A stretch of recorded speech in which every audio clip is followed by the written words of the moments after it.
Everything about that song is kind of perfect. Maybe the most legendary rock song of all time. It's cool, it's groovy, it's #1, the Led Zeppelin. And the sound of rock and roll changed forever. He was an integral part of Led Zeppelin, not just a drummer. He actually hit the drums harder than any other drummer has ever hit them. I think the lasting quality of this music over all these years is the fact that everyone's playing so honestly.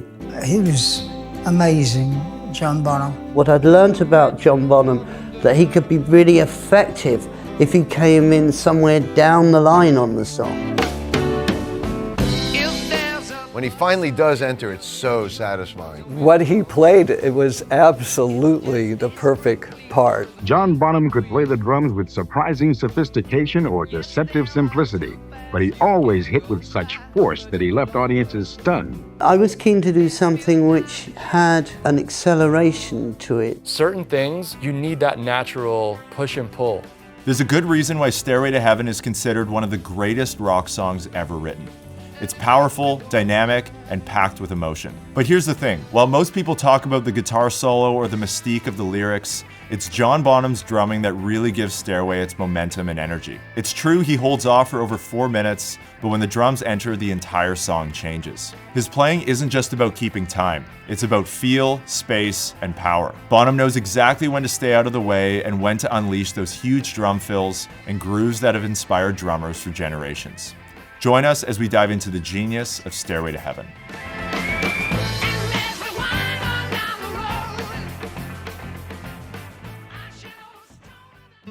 In late 1970, after a relentless run of tours and recording, Led Zeppelin took a break from the chaos and retreated to Headley, Grange to work on their 4th record. It was a very inspired time for all of us at the time that we were living in the Headley Grange as a residence. Eating, sleeping, making music. That's what we were doing day after day after day. Around this time, something big was happening in the music world. Listeners weren't just tuning in for the next catchy single anymore. After bands like the Beatles defined what pop and rock could be, audiences were craving more. Do you think as musicians you'll be able to last as long as 8 years? Do you think you'll be inventive enough? I don't think I could hum any of your stuff. No, but I think it's changing. That's the main thing, you see. I think that's why the awards have changed, because the kids are changing for a start. I think that they're coming to listen to what you're playing and not just to look at you and see what you are. When the band started working on Stairway to Heaven, they weren't trying to write the greatest rock song of all time. They just wanted to try something new, something that would unfold slowly and build over time. The idea of Stairway was to have the composition whereby it would just keep unfolding into more layers. One of the main instruments that gives the song its unique folk feel at the start actually wasn't even planned. That was an idea of John Paul Jones's, to put the recorders on, and he played the recorders. When I actually had the idea for Stairway, I wasn't thinking recorders, I was thinking more the texture of actually the electric piano.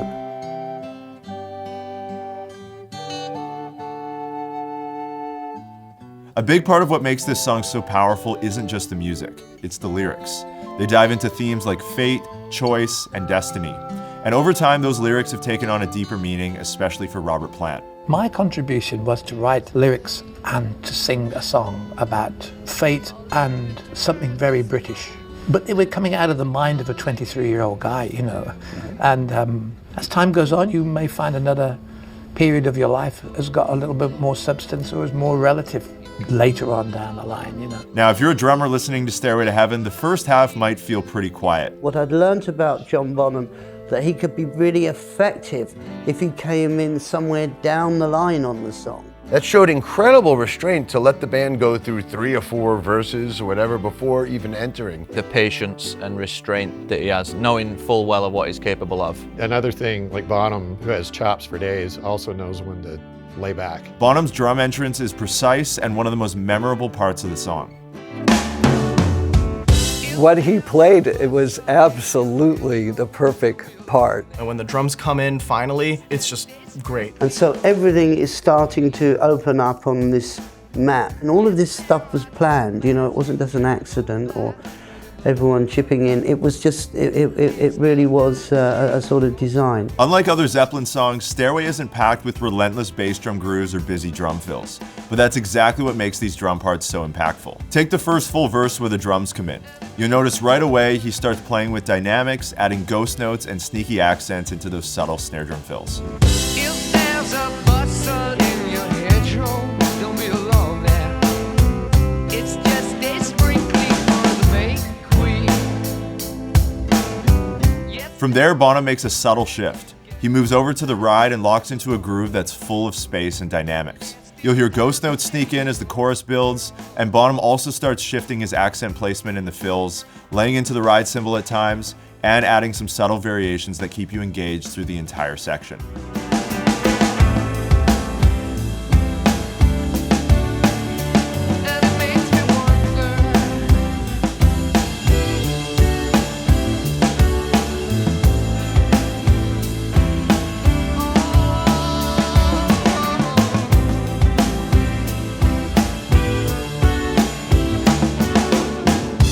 Now, from personal experience, I know how challenging it can be to learn and practice these parts when you have all four limbs working together at the same time. And because of that, we wanted to film a full breakdown of Stairway to Heaven that includes this ride cymbal part, the famous drum fills, the guitar solo grooves, and so much more so that you can confidently play this song in your own drum kit.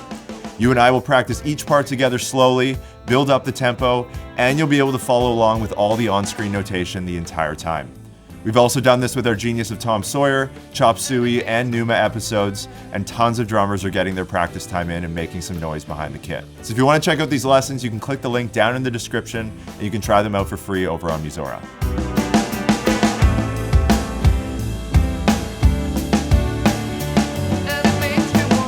Those snare fills aren't just timekeepers, they're part of the conversation. Some of them lean forward a bit, pushing the beat, others just sit behind and pull back ever so slightly. And that tension and push and pull creates a dialogue between the drums and the vocals. It's something uniquely Bonham, and to this day, drummers are still chasing the feel that he played with on tracks just like this one. Even John Paul Jones noticed Bonham's unique feel early on when they started playing music together. Bonzo would play Beatles songs and many other songs and sing and play drums because all the phrasing has to do with the lyrics. If you ever need to know the words to a song, ask the drummer. We also had a love for James Brown and soul music in general. I don't really like rock drummers because they're all a bit tippy-tappy with nothing really booty underneath and no real understanding of what James Brown called the one. Bonzo did. As the song pushes towards the bridge, there's even more momentum building. Here Bonham locks in with the guitar riff using his huge toms on the kit.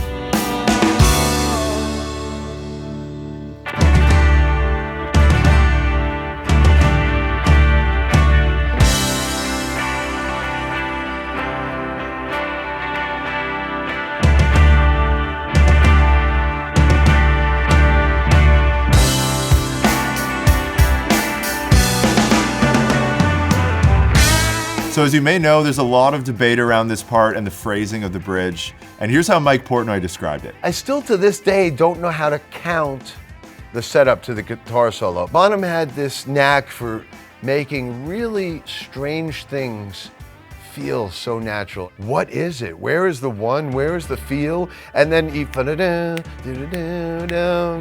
he finally get it, and then he changes.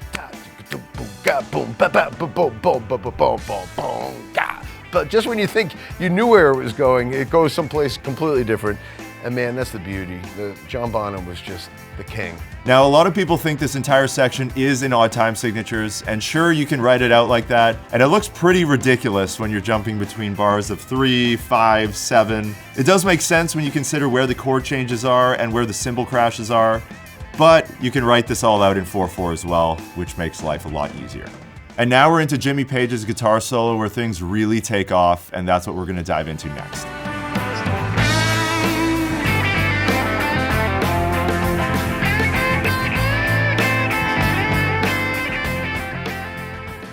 It's real music, like it's not just to a grid and on a click, like you feel it go up and you feel it soaring and it just has this energy. When we get to the guitar solo, Bonham's not just following the music, he's pushing it forward.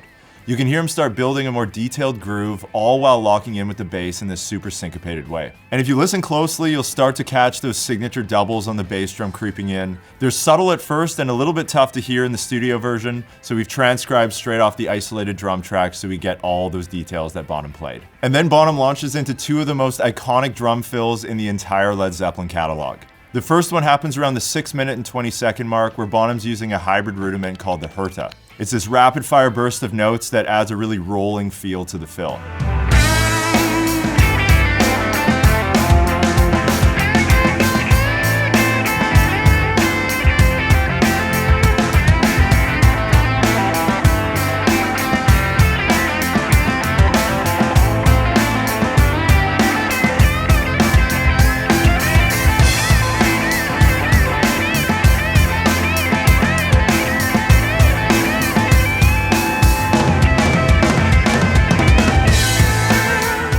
Like I mentioned earlier, we have a full breakdown of Stairway to Heaven inside the Musora platform, and this is one of the fills we dive into in that video, where we can practice that Herta motion together. We can work on those John Bonham triplets, because up to speed, this is a little bit challenging to play.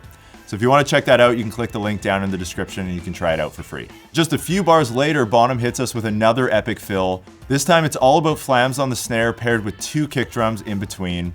And it's a pretty simple fill, but it hits hard and it's the perfect transition into the next section. By the time you get to this part of the song, you've probably felt that the tempo is increased a little bit. But here's the cool part. It's not some sudden jump or rigid tempo change. Instead, it's a really organic, emotional build, almost like the band is pushing the energy forward as the song unfolds. So the band starts around 72 BPM, and as the song builds, that tempo actually climbs up to around 95 BPM by the end of the song. And this was completely by design. One of the cardinal rules when I was a studio musician was that you didn't speed up.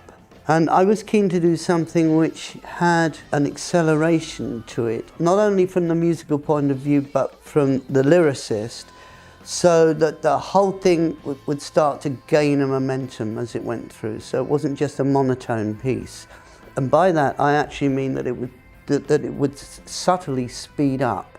So you're breaking the #1 cardinal rule. And while some may think speeding up is always a bad thing, that just isn't the case. It was feel, you know, it's not something that you can calculate. Just play for the song and be in the moment and not be afraid to push and pull. I think that's the beauty of those old recordings from the 60s and 70s. You know, there's that real natural energy. I like different tempo changes. I mean, you're in the moment, you're feeling the emotion, and it's real, it's raw. It's amazing. Certain things, you need that natural push and pull. Stairway to Heaven wouldn't have that energy if it wasn't for it going up there. You know, if it just stayed on the grid, like, it would be boring. I've never looked at Stairway to Heaven on a grid, but I don't think it would work. It has to flow. It has to have that flow, and it does accelerate as it goes, but it's a perfect piece of music, just like classical music isn't all at a static tempo. Once we're into the final verse, listen to how Bonham locks in with the guitar riff. It's not just a straight-ahead rock groove where he's playing the snare on beat 2 and 4. It's a syncopated groove that weaves between the kick and snare with these 3-beat phrases. Also pay close attention to the groups of 3 notes Bonham plays on the snare at the end of each 2-bar phrase. You want to make sure those ghost notes are played low and quieter, and that backbeat still pops through even though it's in the middle of the group of 3 notes.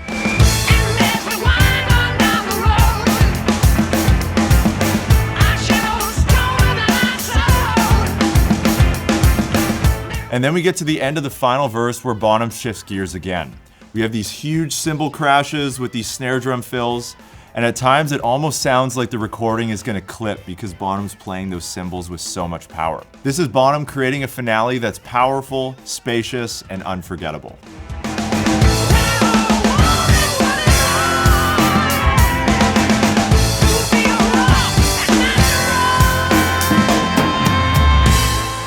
Now, in my opinion, this is the perfect way to close out this 8-minute masterpiece. Now that we've broken down what Bonham plays on this track, let's dig into Bonham's gear that he used to make it all happen. The recording of Stairway to Heaven isn't just legendary because of the song, it's because of how it was captured. The Led Zeppelin IV recording session has become one of the most talked about moments in rock history. At this point in time, bands were starting to break away from the rigid, clinical vibe of traditional studios. Ultimately, they wanted freedom. And Led Zeppelin found exactly that at Headley Grange, an old country house with natural reverb, creaky floors, and the perfect atmosphere for inspiration, as other bands like Bad Company and Genesis had also found. To make it all work, they parked the Rolling Stones mobile recording van outside the estate, literally running cables into the house to capture the magic happening inside.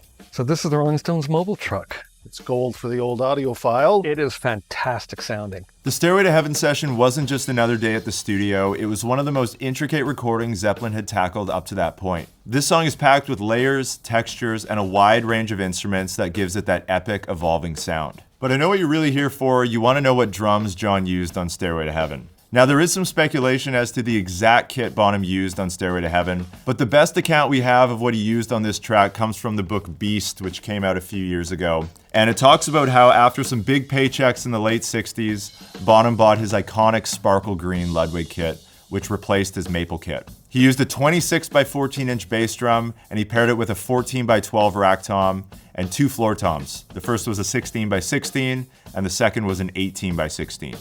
He also had a full set of Paiste cymbals, and of course a 14 by 6.5 Ludwig Superphonic, which is still a staple for drummers around the world to this day. But even when you get all the gear right, it still doesn't necessarily sound like Bonham. I've always thought that a lot of the sort of responsibility for that sound is on Bonham himself and how he plays. Nowadays you can do a lot with a performance in the studio, and I think on that record, and obviously all of the Zeppelin records, like the raw sound that you're getting is sort of down to him because of like the way obviously they recorded stuff back then. We've talked about the drum parts, we've talked about Bonham's gear, now let's talk about why Stairway to Heaven still matters over 50 years later. I mean, I went to see the first Zeppelin show at the Marquee because I'd seen John Bonham play. He was amazing, John Bonham. And I started to follow what he was up to. And I just sort of, my mouth was open. He did things with his bass drum, Strawberry. John Bonham just so happens to be the best rock drummer ever and my personal favorite. He was an integral part of Led Zeppelin, not just a drummer. Readers of The Melody Maker have voted them the top world group. The significance is that the Beatles have held this title for 8 years. But now, the Beatles are out. Led Zeppelin! It was really an inspired period of time. It sort of shows that I think the lasting quality of this music over all these years is the fact that everyone's playing so honestly and with such conviction that it sort of shows. The greatest rock and roll band of all time. Yeah. Stairway to Heaven isn't just a great rock song, it's one of the greatest of all time. Even though it was never released as a single, it became the crown jewel of Led Zeppelin's fourth record, which went on to sell over 37 million copies worldwide. That puts it in elite territory, being one of the top 5 best-selling albums in music history. And the legacy doesn't stop there. In 2012, the band was honored with the Kennedy Center Honors, a celebration of their lifetime achievement and lasting impact on music. What followed was a truly unforgettable tribute performance, Hart covering Stairway to Heaven, joined by Bonham's son, Jason, on drums.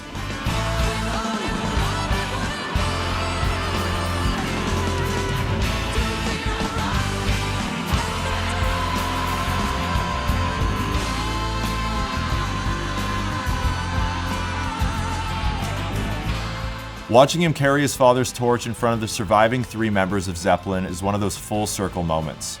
Proof that this song and Bonham's playing still resonates across generations. In 2007, Jason also joined Jimmy Page, Robert Plant, and John Paul Jones at the O2 Arena in London for what would later be released as Celebration Day.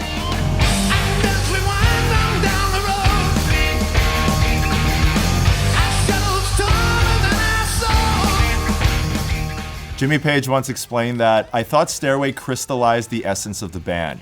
It had everything there and showed the band at its best. It was a milestone for us.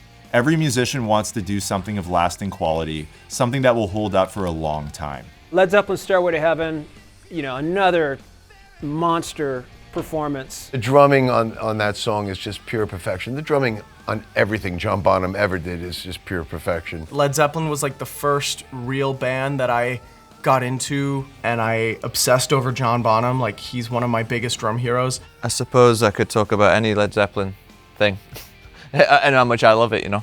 Bonham is the greatest of all time to me. It's just like what he does in a song like that when those drums come in, and just how beautiful and big, you know, it's just something that's never been recreated again. In a way, he came up with the idea of just like, and my way of hearing it is bass drum forward. That gives everything a sort of a weight. If you have a moment with either someone else or just a moment where you're watching the sunrise or something, it's one of those moments that this piece of music, if it connects, it's going to connect fully into every vein you've got going and make something inside. Your little atoms are stirred by it.